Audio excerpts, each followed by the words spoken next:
What if I told you that hidden within ancient symbols and forgotten scrolls lies a roadmap, not just to turn lead into gold, but to transform your soul? What if alchemy was never about chemistry, but about you, your shadows, your fire, your essence, your rebirth? In this video, we dive into the secret world of Hermetic alchemy, the mystical tradition behind the legendary philosopher's stone, the Ouroboros, and the great work of spiritual transformation. We'll explore strange Latin codes like solve et coagula, the mystical 4 stages of inner alchemy, and how you, yes, you, can apply these ancient truths to awaken your soul in the modern world. This isn't fantasy. This is a living path of change, encoded in symbols, decoded here. If this sparks something in you, a curiosity, a calling, then don't let the flame die. Subscribe to esoteric philosophy and become part of a growing circle of seekers unlocking the ancient mysteries for the modern soul. New videos every week on alchemy, hermetic wisdom, and the path of inner transformation. Tap into the hidden. Awaken the eternal. Welcome to esoteric philosophy. Imagine a lone alchemist in a dimly lit chamber, surrounded by ancient symbols and flickering candlelight. In the silence, Hermetic alchemy whispers secrets of the universe, a sacred art believed to unlock both material and spiritual transformation. Hermetic alchemy traces its origins to the legendary sage Hermes Trismegistus, an ancient figure who embodied the wisdom of the Egyptian god Thoth and the Greek god Hermesen. Hermes is said to have authored the cryptic Emerald Tablet, a foundational text of alchemy. This tablet's mysterious verses distill the essence of Hermetic wisdom, famously proclaiming, "True it is, without falsehood, certain and most true. That which is above is like to that which is below, and that which is below is like to that which is above, to accomplish the miracles of one thing." These words, often summarized as above, so below, express a core Hermetic principle. The macrocosm and microcosm mirror each other. The workings of the cosmos are reflected in us, and our inner world resonates with the outer universe. In practice, the alchemists believed that by understanding and transforming the base matter of the world, they could likewise transform the base elements of the soul. Alchemy was thus more than proto-chemistry. It was a mystical philosophy, a quest to purify and perfect the human spirit under the guise of transmuting metals into gold. In this journey, symbol and substance intertwine. The language of Hermetic alchemy is rich in metaphor: fire and crucible, sun and moon, dragons and phoenixes. Each symbol encodes a teaching about nature and the self. The tone of these teachings is mystical and poetic, inviting the seeker to look beyond literal chemicals and metals and into the mysteries of transformation. As we explore the core symbolic codes of Hermetic alchemy, from the maxim solve et coagula to the enigmatic philosopher's stone, we will uncover not only historical lore, but also practical wisdom for spiritual growth in the modern world. Prepare to embark on the great work of the alchemists, a voyage through solve et coagula, the 3 principles and 4 elements, the stages of the magnum opus, and the timeless symbols like the Ouroboros and the philosopher's stone. We will reflect on their deeper meanings and discover how these alchemical principles can serve as a mirror for inner transformation and self-awareness today. The journey begins, as all alchemical operations do, in darkness. One of the first axioms an aspiring alchemist learns is solve et coagula, a Latin phrase meaning dissolve and coagulate. This is the rhythm of transformation, to take apart and to reunite. In practical terms, solve means to break something down to its essence, and coagula means to reform the purified essence into a new, higher form. Alchemists applied this principle in their laboratories, for instance, dissolving metals or herbs into their components, then recombining them. But it also served as a spiritual lesson. Solve et coagula symbolizes the cycle of death and rebirth that we must undergo to grow. Old aspects of oneself or limiting beliefs are dissolved, solve, so that they can be reconstituted, coagula, into a wiser, more integrated whole.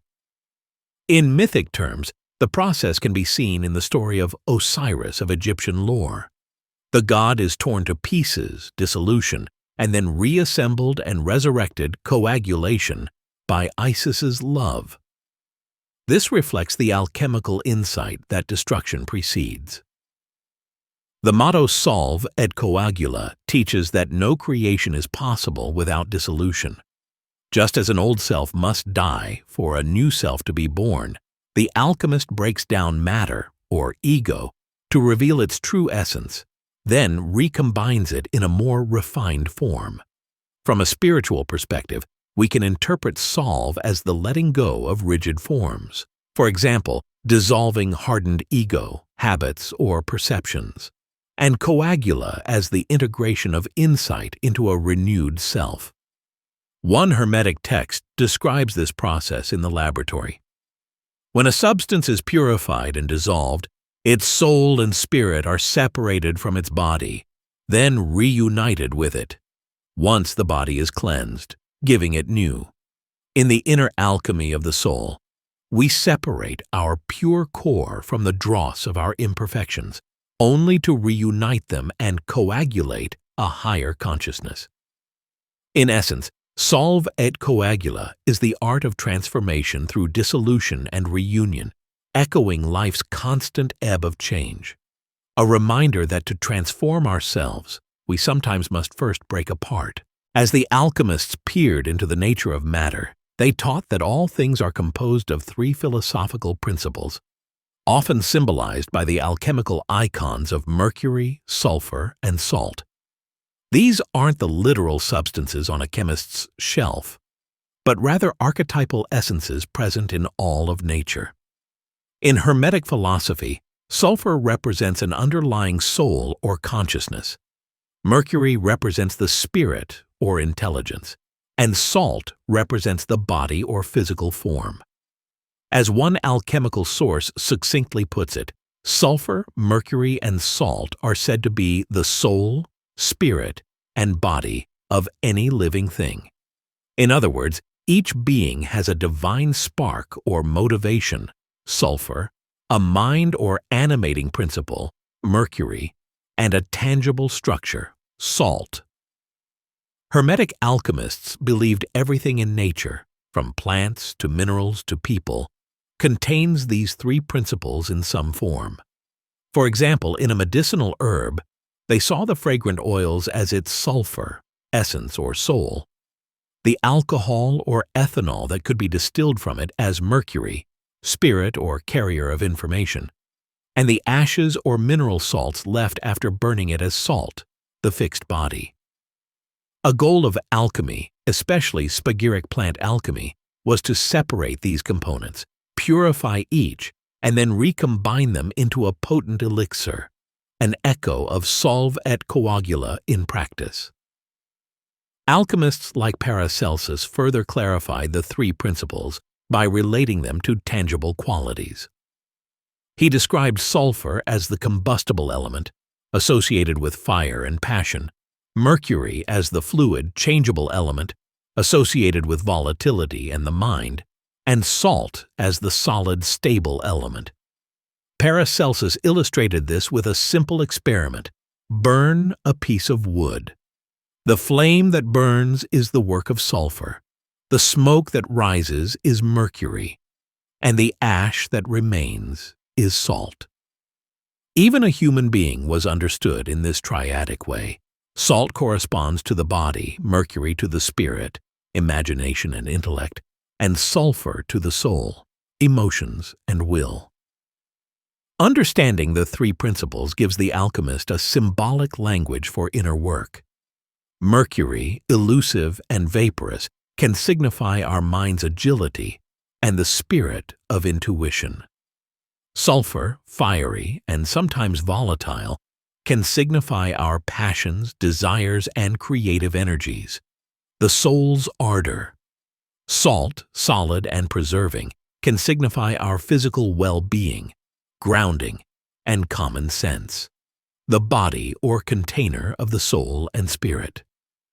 The great work of alchemy seeks to harmonize these three within us, to sublimate the sulfurous passions into love and courage, to focus the mercurial mind into wisdom, and to purify the salty body into a worthy vessel of spirit.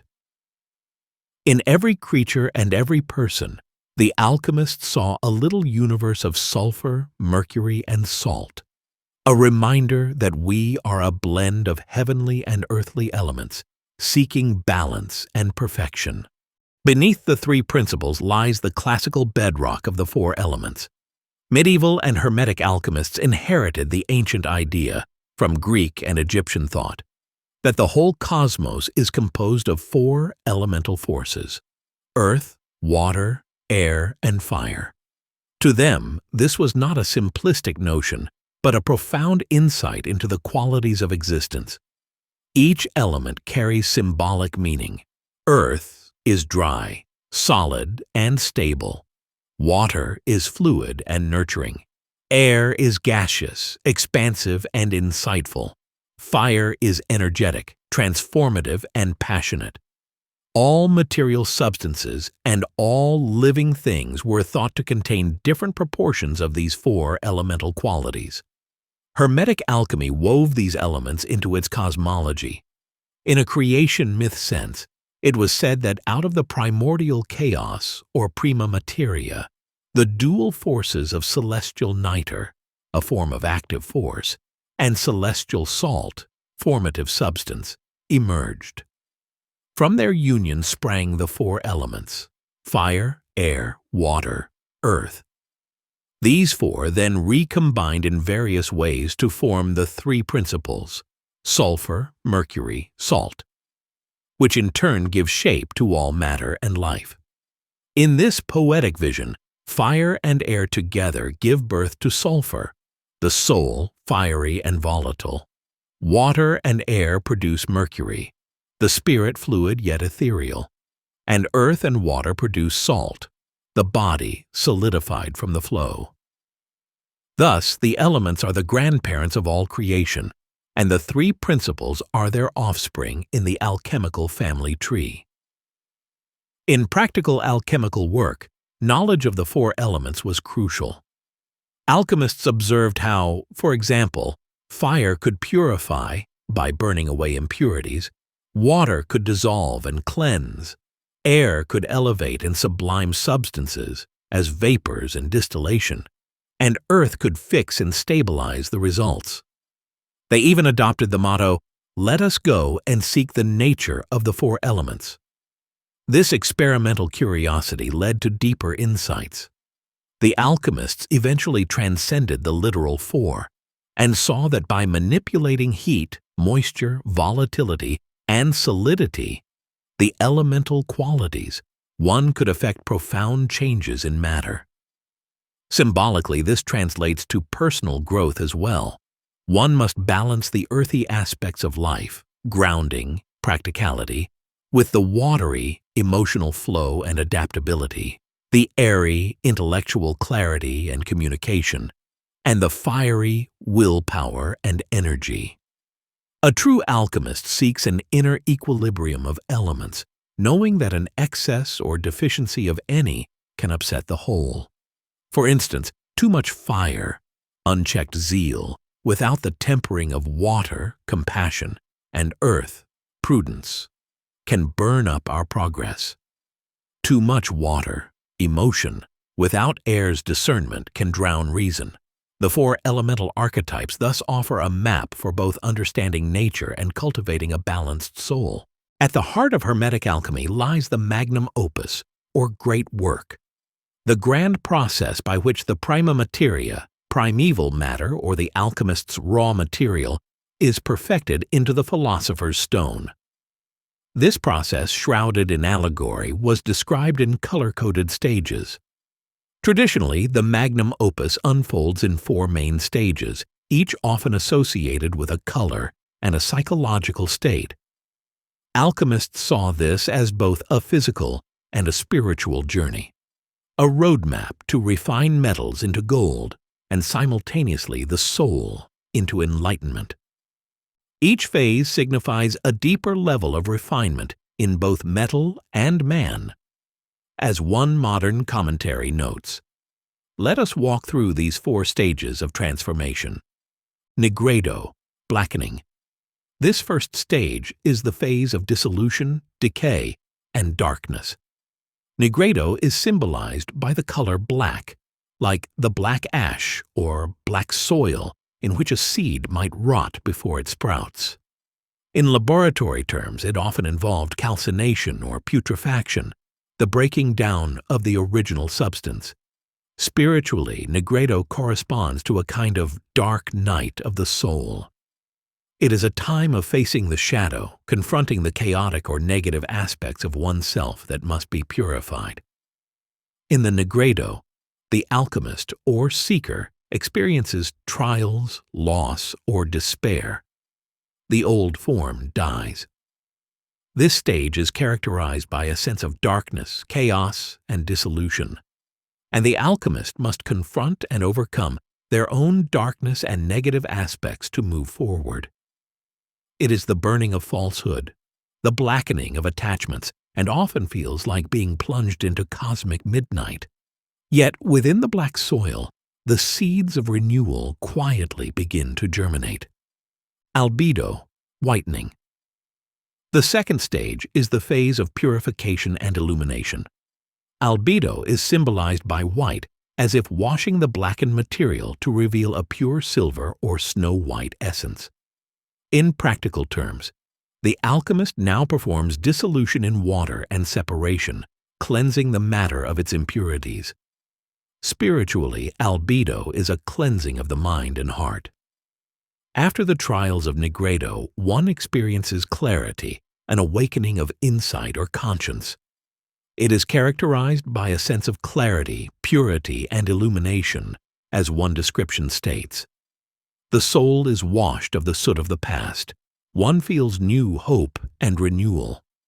In this stage, the alchemist refines their consciousness in order to gain a deeper understanding of the universe and the nature of reality. Symbolically, albedo can be seen as moonlight, a gentle enlightenment that follows the darkest night, bringing reflection and peace, yet not the full light of day. It prepares the matter and the soul for the dawning of a new realization. Citrinitas, yellowing. The third stage is the phase of spiritual solar dawn, represented by the color yellow or gold. Citrinitas is not as commonly discussed as the other 3 stages. Some later alchemists subsumed it into the final stage. But it is crucial in the older texts. It marks the transformation of the purified substance into something of higher value, like the yellow of the rising sun or the blossoming of spring. In the lab, citrinitas might be observed as the material starts to exhibit a golden tint, signifying the beginnings of gold or the philosopher's stone.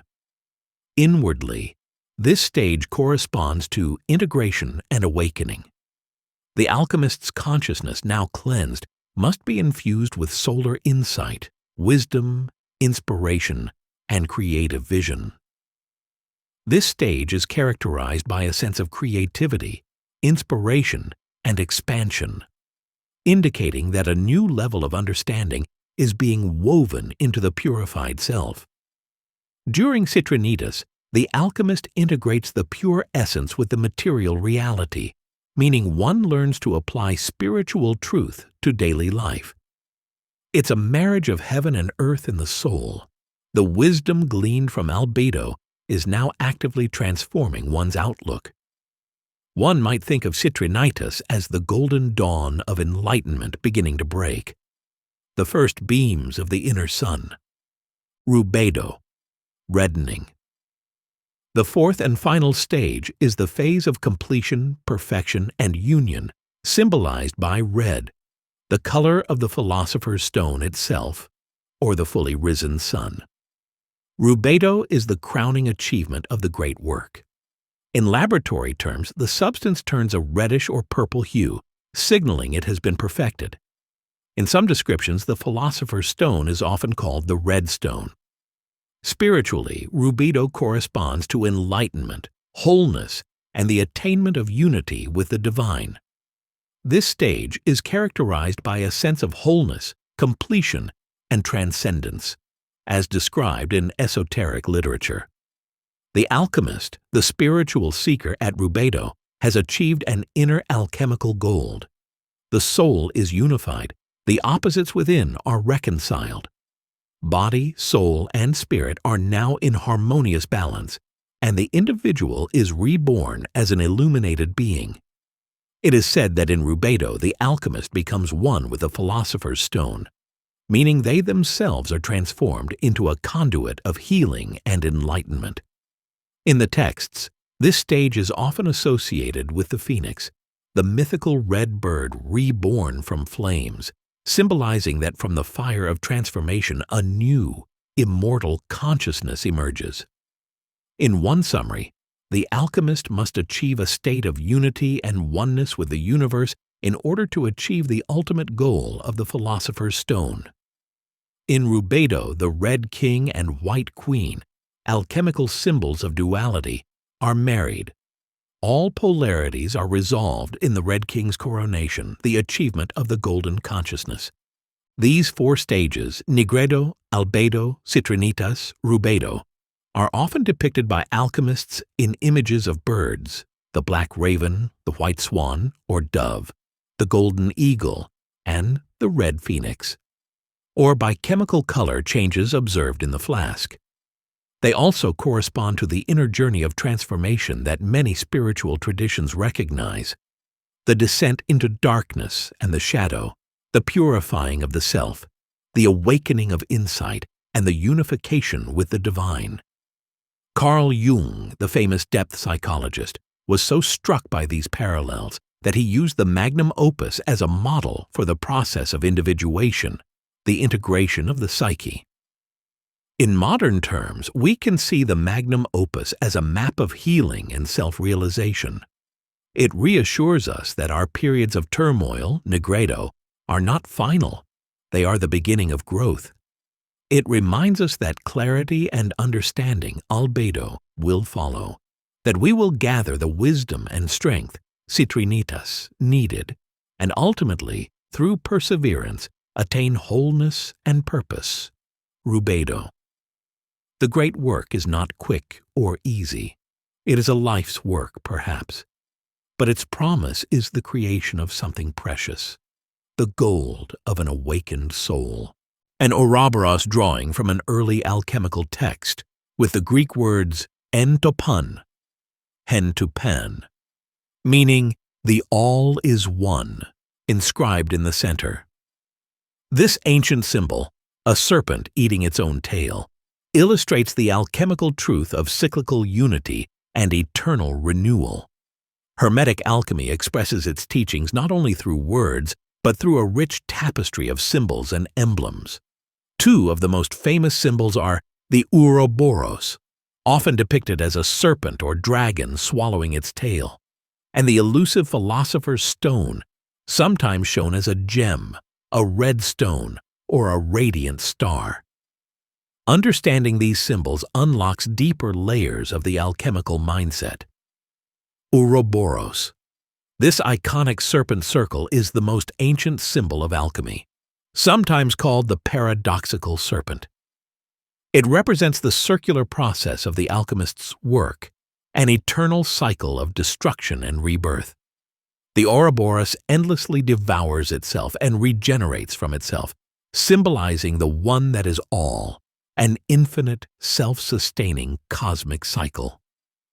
In one early alchemical text, the Chrysopoeia of Cleopatra, 3rd century, the Ouroboros encircles the inscription hen to pan, meaning the all is one.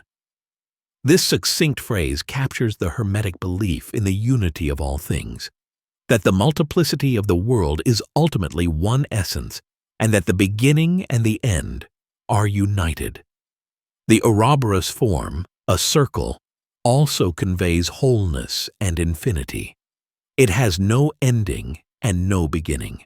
Thus, it stands for the eternal cycle of nature, the seasons, the planets, the cycle of life, death, and rebirth.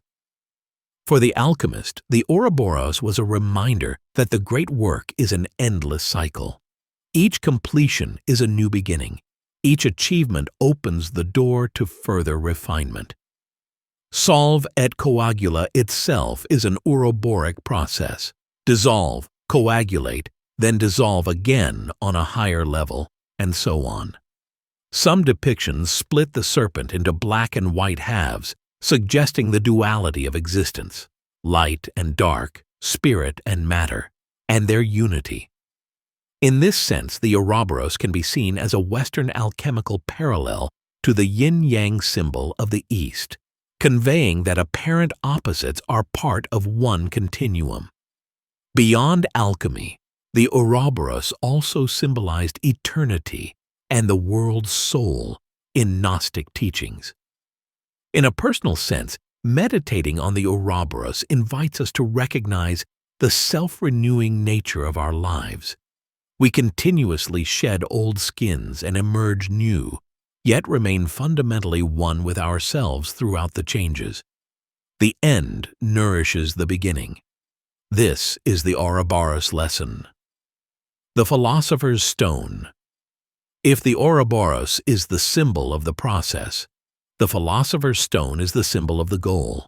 Also known as the magnum opus materialized, the Philosopher's Stone was the mythic catalyst that alchemists believed could transform base metals into precious gold or silver. It was sometimes envisioned as a tincture, powder, or stone of reddish hue, small in size but of immeasurable value. Legend said it could not only transmute metals, but also yield the elixir of life, a panacea that heals all disease and grants longevity or even immortality. In short, it was the ultimate miracle substance. But in the Hermetic view, the physical miracles of the stone were reflections of a deeper truth. The stone also symbolized the perfection of the human soul. Inasmuch as alchemy was concerned with the perfection of the human soul, the Philosopher's Stone was thought to cure illnesses, prolong life, and bring about spiritual revitalization. It was the crystallized light of consciousness, the pinnacle of wisdom, the divine made manifest on earth. Many alchemists wrote cryptically that the stone was not a stone, hinting that it's not to be understood as a literal gem one might stumble upon, but rather a state of being or a perfected essence. Some described it as common and found everywhere yet unrecognized, suggesting that the divine truth is omnipresent, but only those with eyes to see can perceive it. The Philosopher's Stone, in symbolic terms, is enlightened consciousness or inner gold. It is what one becomes or finds within after successfully completing the inner alchemical journey. In practical terms, achieving the stone meant the alchemist had unlocked the secrets of nature and spirit, a moment of triumph often allegorized as discovering the treasure of treasures. In art, the Philosopher's Stone was sometimes represented by a radiant red jewel, a flaming red carbuncle, a star, or a child, the Felis Philosophorum, symbolizing the reborn self. It has also been associated with symbols of completeness, like the cube, as the perfected form of matter, or the scarlet phoenix rising from ashes. In the culmination of the magnum opus, Rubedo, the alchemist themselves is said to become the living Philosopher's Stone, meaning they have attained a state of unity with the creative spirit of the cosmos. For modern spiritual seekers, the Philosopher's Stone reminds us of the ideal of inner transformation, turning the lead of base instincts or ignorance into the gold of wisdom and compassion. It tells us that within the humblest parts of ourselves lies the gold, if only purified and activated. And just as alchemists sought that stone through devotion, patience, and courage, so too can we cultivate our highest potential through the alchemy of self. Hermetic alchemy, with all its rich symbolism and cryptic instructions, was never just about chemicals in a flask. It was always about wisdom for living. The Hermetic sages believed that by observing how nature works and by practicing transformation in the laboratory, one could glean the laws of the spirit. The maxim from the Emerald Tablet, "That which is above is like to that which is below," has a second part often glossed over. As within, so without. This means that our inner state, within, and the external reality, without, are deeply interwoven. Each reflects and influences the other. To the modern spiritual seeker, this principle is a powerful reminder. Inner transformation eventually changes one's outer life, and changes in one's outer life can catalyze inner growth. How can we apply the principles of Hermetic alchemy today for inner transformation and self-awareness? Let's reflect on a few key takeaways. Embrace the cycle of solve et coagula. In life, we inevitably face breakdowns, times when things fall apart or old identities dissolve. Hermetic wisdom teaches us not to fear these negredo moments, but to see in them the prima materia of a new creation.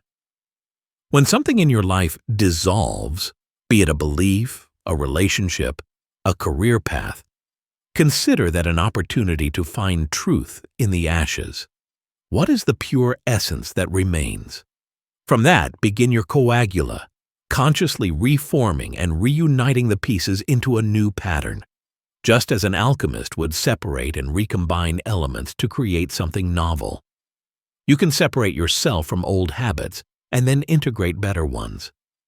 This is the essence of growth, continuously refining yourself.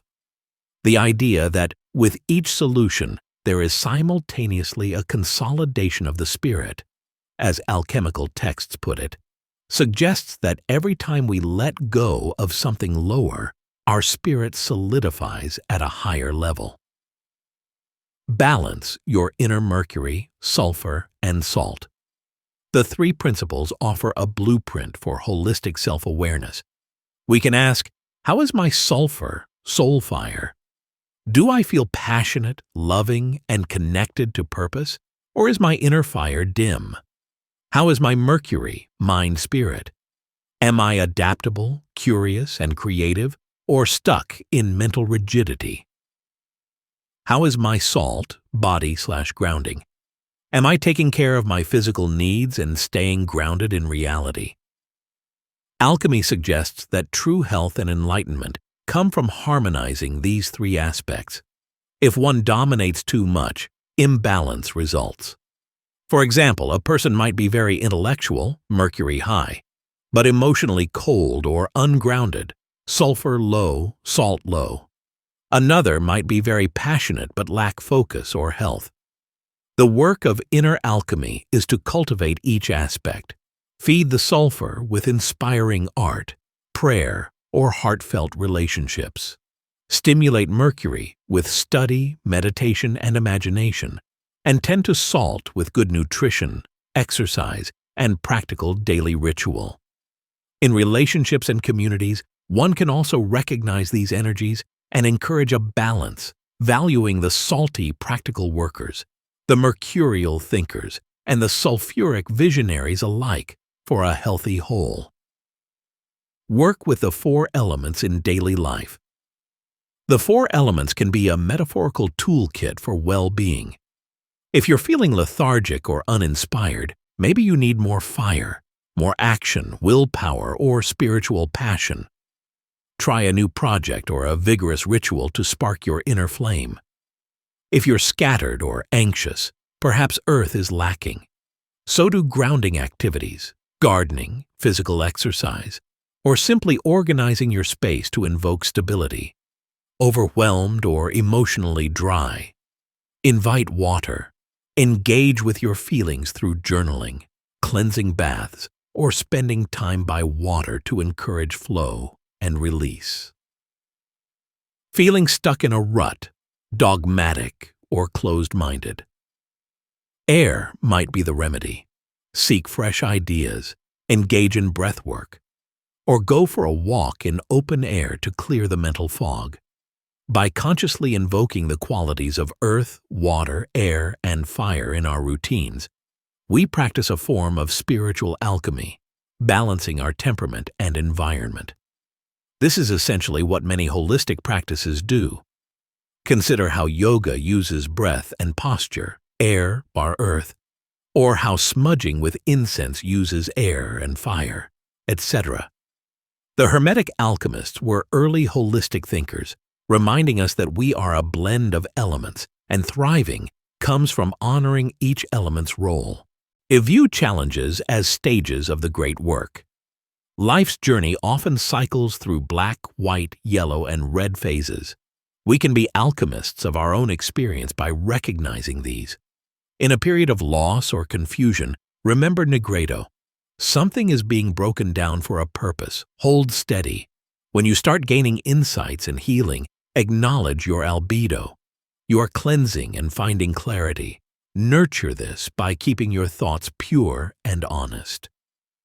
In times of creative change or new opportunities, welcome Citrinitas, the dawning of your personal sun.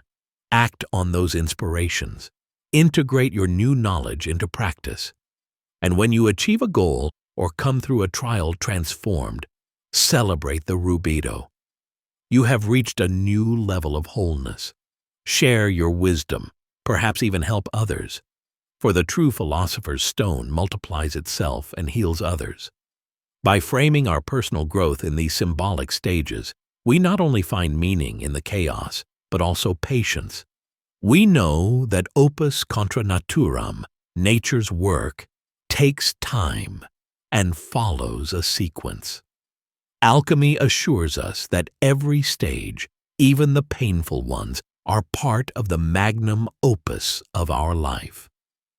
Finally, Hermetic alchemy invites us to see the sacred in the material and the material in the sacred. The saying, as above, so below, as within, so without, encourages a profound form of mindfulness. To treat our daily tasks, cooking, cleaning, working, as alchemical operations and our meditations and prayers as having a tangible effect on the world around us. The Emerald Tablet's riddle speaks of the one thing that underlies the miracle of creation. For a modern practitioner, this one thing could be understood as consciousness or divine energy, present in every atom and every thought. Thus, transforming a simple attitude from pessimism to hope is as much an alchemy as turning lead to gold.